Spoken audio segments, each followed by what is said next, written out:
So today I'm about to show you how to fix the Epic Games self-update failed error. And the purpose of this video is to help you get the Epic Games launcher working properly again, when it won't update or won't open at all. This issue can happen because of a login glitch, a corrupted update process, or permission problems when Epic tries to launch.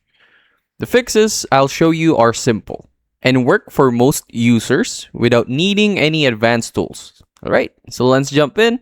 Get started. First, try to log out and log back in. If you can't access the launcher UI, log out normally and then sign back in. Now, if you can't access UI or you're stuck and can't log in, the next thing we need to do is add a boot up command. Next, look for the Epic Games launcher on your desktop, right-click on it, then from the selection, choose Properties. Inside the Properties window, look for the target field. After the closing double quotation marks, add a space, copy and paste this command. Skip build patch prereq. Once that's done, click apply, then OK. And try opening Epic Games again to see if it works. If still not working, go back to your desktop and check if the Epic Games launcher is still running in the background. You can either log out or exit the application completely.